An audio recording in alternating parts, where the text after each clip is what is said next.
श्रीमद् भगवत गीता अध्याय 18 का सारांश। नमस्कार मित्रों, आप सभी का एक बार फिर से माता का ज्ञान चैनल पर आप सभी का स्वागत है। गीता अध्याय 18 के श्लोक 1 में अर्जुन ने प्रश्न किया कि हे महाबाहो, मैं संन्यास तथा त्याग के तत्व यानी निष्कर्ष को भिन्न भिन्न जानना चाहता हूँ। त्यागने और न त्यागने योग्य कर्मों का ज्ञान। गीता अध्याय 18 श्लोक नाम 2। गीता ज्ञान देने वाले ने अन्य से सुना हुआ ज्ञान इस प्रकार बताया कि कवया कवि जन मनोकामना पूर्ण करने की इच्छा से किए भक्ति कर्मों को त्याग कहते हैं। अन्य अपने आप को विचक्षण यानी विचार कुशल मानने वाले कर्मों के फल के त्याग को त्याग कहते हैं। गीता अध्याय 18 श्लोक नाम 3। एक आधा यानी कोई मनीषिणः अपने को विद्वान मानने वाले कहते हैं कि सर्व कर्म दोषयुक्त हैं, इसलिए सब त्यागने योग्य हैं, और दूसरे कहते हैं कि यज्ञ दान तप रूप कर्म त्यागने योग्य नहीं है। गीता अध्याय 18 श्लोक नाम 4। हे शेर पुरुष अर्जुन, त्याग और संन्यास इन दोनों में से पहले त्याग के विषय में मेरा विश्वास सुन। त्याग 3 प्रकार का कहा है। गीता अध्याय 18 श्लोक नाम 5। जो भक्त के कर्तव्य कर्म यज्ञ यानी धार्मिक अनुष्ठान जैसे दान तप आदि स्वधर्म पालन करने में संघर्ष में होने वाले कष्ट को तप कहा जाता है। ये कर्म त्यागने योग्य नहीं है, वे तो अवश्य करने के हैं, क्योंकि यज्ञ दान और तप कर्म ही विद्वान भक्तों की आत्मा को पवित्र करने वाले हैं। गीता अध्याय 18 श्लोक नाम 6। इन उपरोक्त कर्मों के फल की इच्छा व संसार में आसक्ति त्याग करके करना चाहिए। यह मेरा निश्चय किया हुआ श्रेष्ठ मत यानी विचार है। गीता अध्याय 18 श्लोक नाम 7। इसलिए नियत यानी शास्त्र अनुकूल कर्म का त्याग उचित नहीं है। जैसे इसी अध्याय 18 के श्लोक 48 में कहा है कि अग्नि में धुएं की तरह प्रत्येक काम में कुछ दोष भी होता है। जैसे धुआं होने के भय से भोजन बनाने के लिए जलाने वाली अग्नि को त्यागा नहीं जाता, इसी प्रकार अनिवार्य शुभ कर्म में भले ही कुछ पाप भी होता है, वे त्यागे नहीं जा सकते। जैसे किसान खेत जोतता है, उसमें करोड़ों जीवों की एक दिन में हिंसा होती है तो भी उसे त्यागा नहीं जा सकता। किसान का उद्देश्य जीव हिंसा करना नहीं है, अपना कर्तव्य कर्म करना है। पापों से मुक्ति की विधि है कि पूर्ण संत से दीक्षा लेकर भक्ति करने से कर्म प्रतिदिन ही समाप्त होते रहते हैं। जैसे प्रतिदिन पहनने वाले वस्त्र मैले होते हैं, परंतु प्रतिदिन साबुन पानी से साफ करने से मैल साथ की साथ समाप्त हो जाता है। जो गुरु बनाकर शास्त्रा विधि अनुसार भक्ति नहीं करते, उनको वे पाप लगते रहते हैं, जिस कारण से उनको वे सर्व कर्म भोगने पड़ते हैं। सतगुरु के भक्त को भोगने नहीं पड़ते, इसलिए भक्ति अनिवार्य है। मोह यानी अज्ञानतावश भावुक होकर कर्तव्य कर्मों को त्यागना यानी संन्यास लेकर जंगल में चला जाना तामस त्याग है। गीता अध्याय 18 श्लोक नाम 8। जो ये कहकर सब कर्मों के त्याग का विचार करता है कि सब कर्म कष्टदायक हैं, वह राजस त्याग कहा है। उसे उस त्याग का फल कभी नहीं मिलता। गीता अध्याय 18 श्लोक नाम 9। हे अर्जुन, कर्तव्य कर्म यानी शास्त्राविहित कर्म करना कर्तव्य है। इस भाव से आसक्ति और फल का त्याग करके किया जाता है, वही सात्विक त्याग माना गया है। गीता अध्याय 18 श्लोक नाम 10। हे अर्जुन, जो मनुष्य अकुशल कर्मी से द्वेष नहीं करता तथा कुशल कर्मों से प्रभावित होकर उस पर आसक्त नहीं होता, केवल अपना कर्म यानी कार्य ही सिद्ध करता है, वह सत्वगुण प्रधान व्यक्ति संशय रहित बुद्धिमान त्यागी है। उदाहरण, जैसे खिलाड़ी खेलते हैं तो दर्शक अच्छा खेलने वाले के प्रशंसक बनते हैं, दूसरे को धिक्कारते हैं। बुद्धिमान वह है जो खेल देखे ही नहीं, अपने कार्य में व्यस्त रहे। अन्य उदाहरण, सिनेमा देखने वाले अपना समय और धन नष्ट करते हैं तथा जो धन कमाने के लिए नाच कूद करते हैं, उनको अपना मनपसंद अभिनेता या अभिनेत्री मानते हैं, वे मूर्ख हैं। गीता अध्याय 18 श्लोक नाम 11। क्योंकि किसी भी शरीरधारी मनुष्य द्वारा संपूर्णता से सब कर्मों का त्याग किया जाना संभव नहीं है। जो कर्म प्रतिफल की इच्छा न करके भक्ति कर्म करता है, वह वास्तव में सन्यासी है। गीता अध्याय 18 श्लोक नाम 12। जो प्राणी शास्त्राविधि रहित कर्म बिना उपरोक्त त्याग भाव से करते हैं, उनको प्रेत्य मृत्यु के बाद अच्छे बुरे सर्व फल भोगने पड़ेंगे। जैसे पुण्यों के प्रभाव से पालतू कुत्ता बनकर अच्छी सुविधा लेगा जो उसके पुण्यों का फल होगा। बुरे कर्म के फल रूप में नरक तथा सुआ आदि आदि जीवों के शरीर प्राप्त करेगा। किंतु जो शास्त्राविधि अनुसार साधना करते हैं उनको ये कष्ट नहीं होगा।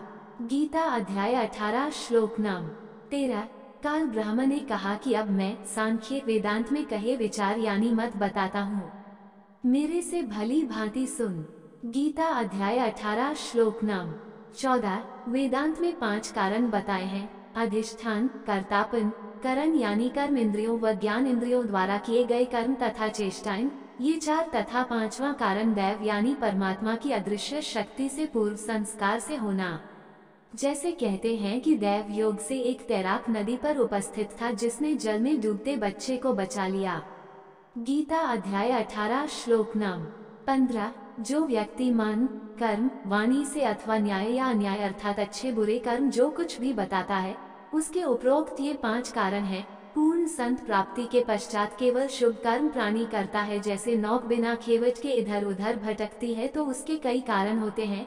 हवा का तेज चलना, जल की लहरें, दरिया के पानी का बहाव, जल की मछलियों की उछल कूद से उत्पन्न पानी की हलचल। जब नौक को खेवट मिल जाता है तो वो उनके वश नहीं रहती, भले ही वे गतिरोध फिर भी रहते हैं। सतगुरु शरण में आने से पहले मानव स्त्री पुरुष की जीवन रूपी नौक संसार रूपी दरिया में बिना खेवट वाली नौक की तरह होती है जो प्रारब्ध कर्मों के कारण सुख दुख प्राप्त करके चलती है, यानी मानव पूर्व जन्म के कर्मों के भोग प्राप्त करता है। सतगुरु शरण के पश्चात खेवट वाली नौक की तरह चलती है, यानी दुख समाप्त हो जाते हैं, सुख प्राप्त रहते हैं। इस श्लोक 15 का तात्पर्य यह है। गीता अध्याय 18 श्लोक नाम 16। इस श्लोक में उस जड़मती व्यक्ति के विषय में कहा है जिसे सतगुरु नहीं मिला। वह स्वयं को सर्व अच्छे बुरे कर्मों का कर्ता मानता है, उसकी मलिन बुद्धि है। गीता अध्याय 18 श्लोक नाम 17। इस श्लोक में उस तत्वदर्शी संत के शिष्य का वर्णन है जो सर्व कर्म सतगुरु का आदेश मानकर करता है। उसकी स्थिति उस सैनिक जैसी होती है जो अपने राजा की ओर से दूसरे शत्रु राजा की सेना से लड़ता है। वह जो शत्रु के सैनिक मारता है उसमें वह दोषी नहीं है। यदि स्वयं मर जाता है तो स्वर्ग में जाता है। गीता अध्याय 2 श्लोक 37 में प्रमाण है। इसलिए इस श्लोक 17 में कहा कि वह सैनिक अपनी इच्छा से किसी को नहीं मारता, अपने राजा के आदेश से युद्ध करता है। इसलिए कहा है कि वह लोगों को मारकर भी नहीं मारता। तत्व ज्ञान में बताया है कि जो इच्छा कर मारे नहीं, बिन इच्छा मर जाए, कह कबीर दास का पाप नहीं लगाए। जैसे कर्तव्य कर्मों में प्रतिदिन पोंछा लगाने में, खाना बनाने के लिए लकड़ी व गैस आदि से अग्नि जलाने में, कृषि करने में, मजदूरी करने में आदि आदि दैनिक कार्यों में जो जीव मरते हैं उसका पाप पूर्ण संत के उपदेशी कबीर परमेश्वर के भक्त को नहीं लगते। अन्य जो भक्ति नहीं करते या गुरु बनाकर शास्त्रों के विपरीत साधना करते हैं या अन्य देवी देवताओं तथा ब्रह्म तक की साधना गुरु बनाकर भी करते हैं, उनको दैनिक व उपरोक्त कार्यों के सब पाप लगते हैं। उन व्यक्तियों के पुण्यों तथा पापों को भिन्न भिन्न लिखा जाता है। उनको दोनों प्रकार के फल स्वर्ग, नरक व अन्य प्राणियों के शरीर में भोगने पड़ते हैं, परंतु पूर्ण संत के शिष्य कबीर परमेश्वर के भक्त को वे पाप नहीं लगते। जैसे कोई व्यक्ति चालक प्रमाण पत्र ड्राइविंग लाइसेंस के साथ कार गाड़ी चलाता है, यदि उससे कोई दुर्घटना हो जाती है तो चालक प्रमाण पत्र वाले को दोषी नहीं माना जाता यदि शराब आदि नशे का सेवन न कर रखा हो तो। इसी प्रकार सतगुरु के शिष्य को कर्तव्य कर्मों के पापों का फल नहीं भोगना पड़ता। गीता अध्याय 18 श्लोक नाम 18। ज्ञाता यानी ज्ञान जानने वाला अर्थात ज्ञानी। ज्ञान जैसे गीता ज्ञान, इसको जानने वाला ज्ञानी। ज्ञेय का अर्थ है जानने योग्य। जैसे भक्त के लिए ज्ञेय अध्यात्म ज्ञान द्वारा परमात्मा है। ये 3 प्रकार की कर्म प्रेरणा है। कर्ता जो कार्य करता है, करण जिस कारण से कर्म किया जा रहा है तथा कर्म जो करना है, वह क्रिया भी 3 प्रकार का कर्म संग्रह है। गीता अध्याय 18 श्लोक नाम 19। ज्ञान और कर्म तथा कर्ता गुणों के भेद से 3 प्रकार के ही कहे गए हैं, उनको भी तू मुझसे भली भांति सुन। गीता अध्याय 18 श्लोक नाम 20। जिस ज्ञान से ज्ञानी पृथक पृथक सब प्राणियों में एक अविनाशी परमात्मा के भाव को विभाग रहित देखता है, यानी सर्व प्राणियों में परमात्मा की सत्ता देखता है, उस ज्ञान को तू सात्विक यानी सच्चा ज्ञान समझ। गीता अध्याय 18 श्लोक नम 21। जो सर्व प्राणियों में परमात्मा भाव को भिन्न भिन्न यानी जीव को करता देखता है, वह राजस ज्ञान जान। गीता अध्याय 18 श्लोक नम 22। जो बिना सिर पैर का ज्ञान है, वह तामस यानी अज्ञान है। गीता अध्याय 18 श्लोक नम 23। कर्मों का भेद इक्वल्स जो कर्म शास्त्राविधि के अनुसार कर्तापन से रहित हैं। भक्ति कर्म का प्रतिफल न चाहकर किया गया कर्म बिना राग द्वेष के किया गया हो, वह सात्विक कर्म कहा जाता है। गीता अध्याय 18 श्लोक नम 24। परंतु जो कर्म फल की इच्छा तथा कठिन परिश्रम से किया जाता है, जैसे खड़ा होकर तप करना, कावड़ लाने के लिए पैदल चलकर धार्मिक कर्म शास्त्रा विरुद्ध करना राजस कर्म है। गीता अध्याय 18 श्लोक नम 25। जो कर्म देखा देखी बिना परिणाम विचार किया जाता है, वह तामस यानी अज्ञान आधार का कर्म है। गीता अध्याय 18 श्लोक नम 26। अहंकार न करने वाला, अधिक संपत्ति संग्रह न करने वाला, धैर्य और उत्साह से युक्त कार्य सिद्ध होने तथा न होने में हर्ष शोक विकारों से रहित है, वो कर्ता सात्विक कहा जाता है। गीता अध्याय 18 श्लोक नम 27। जो राग द्वेष करने वाला भक्ति को भौतिक सुख संपत्ति की प्राप्ति के लिए करता है, अर्थात कर्मों का फल चाहने वाला लोभी है। दूसरों को स्वार्थवश दुख देने वाला अशुद्धाचारी और हर्ष शोक से ग्रस्त है, वह धार्मिक कर्म करने वाला यानी कर्ता राजस कहा गया है। गीता अध्याय 18 श्लोक नम 28। जो युक्त यानी भक्ति में नहीं लगा है, प्राकृत यानी भौतिकवादी, स्तब्ध यानी हठी, धूर्त यानी शठ अर्थात ठग, निष्कृतिक यानी नाश करने वाला अर्थात दूसरों की जीविका को नष्ट करने वाला, विषादी यानी खिन्न रहने वाला, जला भुना स्वभाव वाला, आलस यानी आलसी और दीर्घ सूत्री यानी कार्य को लटकाने वाला कर्ता तामस यानी मूर्ख कहा है। गीता अध्याय 18 श्लोक नम 29। इस श्लोक में कहा है कि बुद्धि तथा धारण शक्ति यानी धृति भी गुणों के अनुसार 3 प्रकार के भेद वाली है, वह सुन। गीता अध्याय 18 श्लोक नम 30। जो तत्व ज्ञान के आधार से प्रवृत्ति मार्ग यानी कर्म करते करते भक्ति करता है तथा उस भक्ति कर्म को फल प्राप्ति की इच्छा से नहीं करता, जैसे यदि लड़का उत्पन्न हुआ तो सवामनी लगाऊंगा, नौकरी लगी तो कन्या जमाऊंगा आदि आदि की इच्छा बिना किया भक्ति कर्म प्रवृत्ति मार्ग कहा जाता है। निवृत्ति मार्ग यह अकर्म है, जैसे घर त्याग कर जंगल में चले जाना अकर्म है। शास्त्राविधि अनुसार कर्म कर्तव्य कर्म कहा जाता है और जो कर्म नहीं करने योग्य है, वह कर्म कहा जाता है। उसको भय किन कर्मों से करना चाहिए तथा किन किन कर्मों से को करने में व्यक्ति को निर्भय रहना चाहिए, इसको तथा बंधन व मोक्ष को यथार्थ जानती है, वह सात्विक बुद्धि है। गीता अध्याय 18 श्लोक नम 31। जो दया, धर्म अधर्म को तथा कर्तव्य अकर्तव्य को यथार्थ नहीं जानता, उसकी बुद्धि राजस कही है।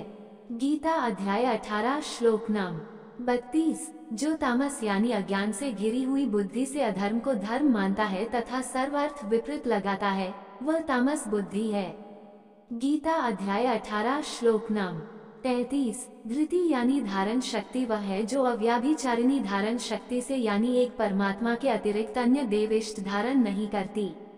मन प्राण यानी श्वास और इंद्रियों को एक प्रभु की भक्ति में धारण करता है, वह धृति सात्विक है।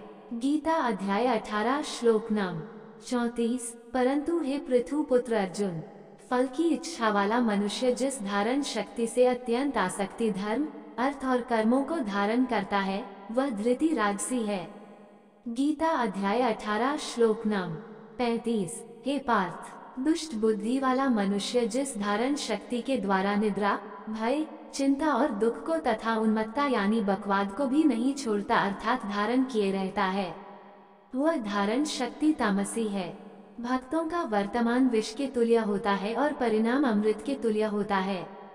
गीता अध्याय 18 श्लोक नम 36-37। हे भरत श्रेष्ठ अर्जुन, 3 प्रकार के सुख को भी तू मुझसे सुन। भक्तों का प्रारंभिक जीवन कष्ट में होता है क्योंकि वे परमात्मा की भक्ति, सेवा, दान आदि के अभ्यास में कष्ट उठाते हैं। जिस कारण से उनका वर्तमान जीवन विष के तुल्य दिखाई देता है, परंतु परिणाम में अमृत के तुल्य होता है, क्योंकि परमात्मा की साधना से अमर लोक को प्राप्त होकर सदा सुखी रहता है। ये सात्विक सुख कहा गया है। जो भक्ति नहीं करते उनका वर्तमान अमृत के तुल्य होता है और परिणाम विष के तुल्य होता है।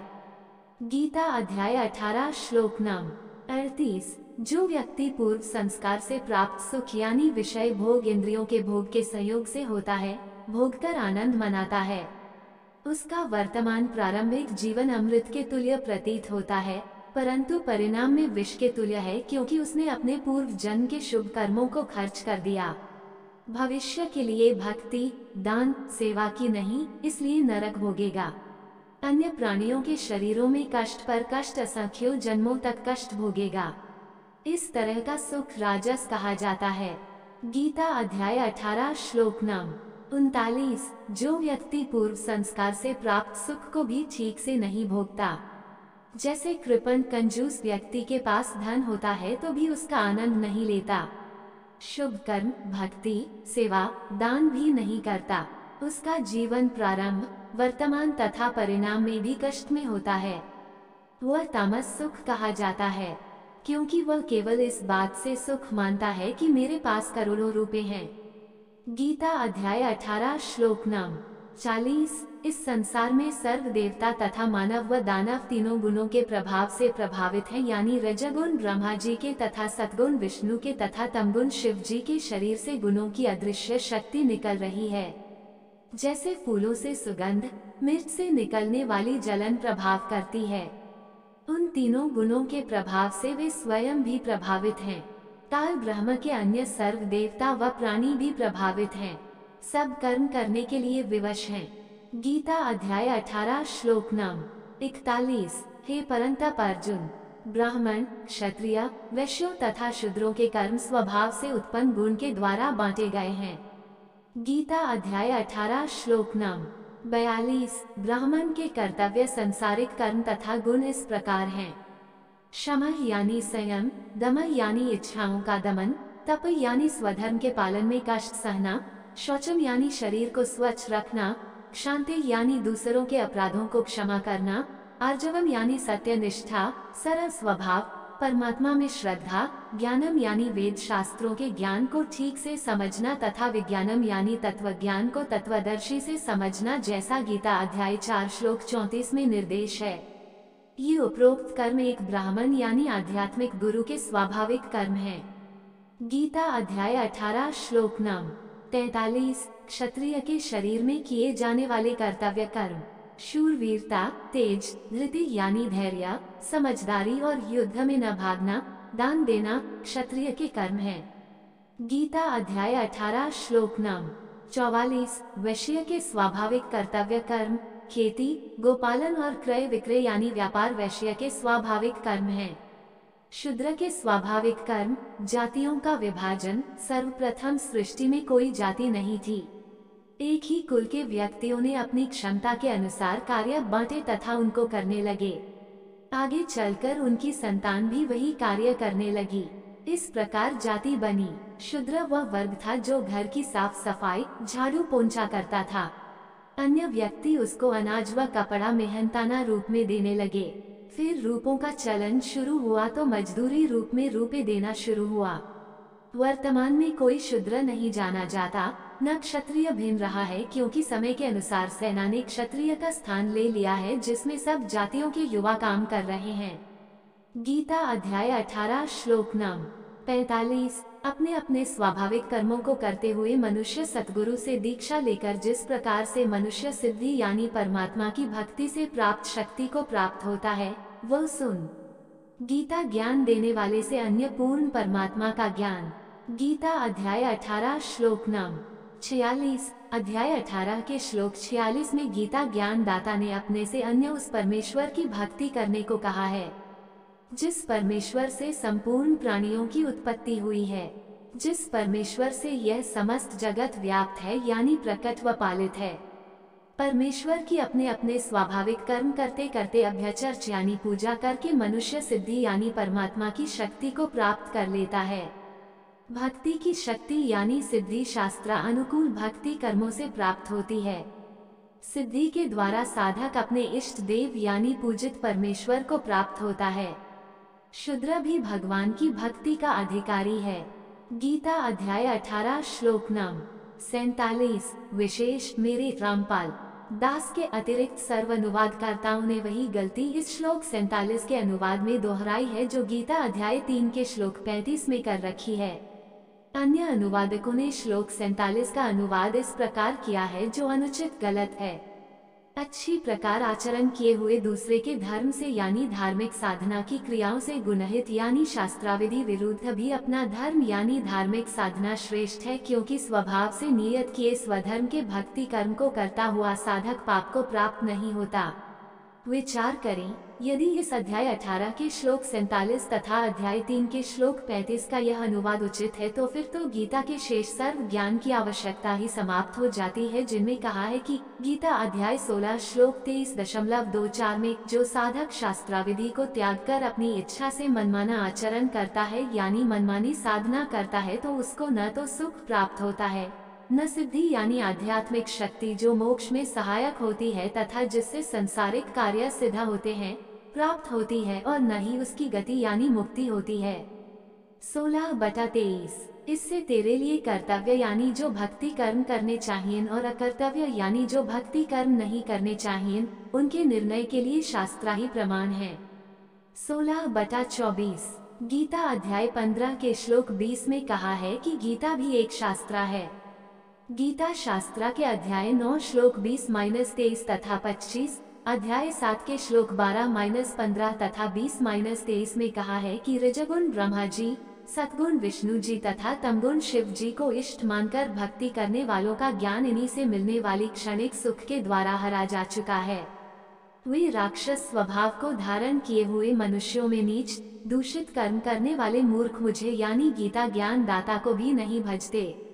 अन्य देवी देवताओं को मैंने ही कुछ शक्ति दे रखी है जिससे उनके साधकों को कुछ लाभ प्राप्त होता है, परंतु उन अल्पमेधसाम अल्पबुद्धि वालों यानी मूर्खों का वह फल नाशवान है। देवताओं के भक्त देवताओं को प्राप्त होते हैं। पितरों की पूजा करने वाले यानी श्राद्ध आदि कर्मकांड करने वाले पितरों को प्राप्त होते हैं यानी पितर बनते हैं। भूतों की पूजा करने वाले भूत बनते हैं। गीता अध्याय 7 के ही श्लोक 18 में गीता ज्ञान देने वाले ने अपनी साधना से होने वाली गति यानी मुक्ति को भी अनुत्तमाम गतिम यानी अश्रेष्ठ गति कहा है। फिर गीता ज्ञान देने वाले ने गीता अध्याय 18 श्लोक 62 में अपने से अन्य परमेश्वर की शरण में जाने को कहा है तथा बताया है कि उस परमेश्वर की कृपा से ही तू परम शांति को तथा सनातन परम धाम यानी अमर लोक को प्राप्त होगा। गीता शास्त्र के गूढ़ रहस्य को न समझकर अनुवादकों ने गीता अध्याय 18 श्लोक 47 तथा गीता अध्याय 3 श्लोक 35 का गलत अनुवाद किया है। गीता अध्याय 18 श्लोक 47 का यथार्थ अनुवाद विगुण गुण रहित स्वनुष्ठिता स्वयं बनाया मनाना अर्थात शास्त्राविधि रहित धार्मिक अनुष्ठान अच्छी प्रकार साज-बाज के साथ आचरण किए हुए पर धर्मार्थ दूसरे के धर्म यानी धार्मिक पूजा से स्वधर्म अपना शास्त्राविधि अनुसार धार्मिक कर्म पूजा श्रेयान श्रेष्ठ है। स्वभाव नियतम अपने वर्ण के स्वाभाविक कर्म अर्थात जो भी क्षत्रिय वैश्य ब्राह्मण तथा शूद्र वर्ण में उत्पन्न है उन स्वाभाविक कर्मों को कुर्वन् करता हुआ भक्ति करने से कल्बिषम पाप को न अपनोति प्राप्त नहीं होता। विशेष कर्मों के पाप किनको नहीं लगते, विस्तृत जानकारी पढ़ी इसी अध्याय 18 के श्लोक 17 के सारांश में। पाठकों को अन्य अनुवादकर्ता या उनके पाठक भ्रमित करने के लिए कह सकते हैं कि इस अध्याय 18 के श्लोक 47 में अपने धर्म का भावार्थ केवल चारों वर्णों के कर्मों से है। याद रखिए इसी अध्याय 18 के श्लोक 46 में गीता ज्ञान दाता ने अपने से अन्य परमेश्वर की पूजा अपने स्वाभाविक कर्म यानी क्षत्रिय वैश्य ब्राह्मण तथा शूद्र वाले कर्म करते करते मनुष्य सिद्धि को प्राप्त करता है, जिस परमेश्वर ने सर्व प्राणियों की उत्पत्ति की है तथा जिससे ये संपूर्ण संसार व्याप्त है यानी धारण किया हुआ है।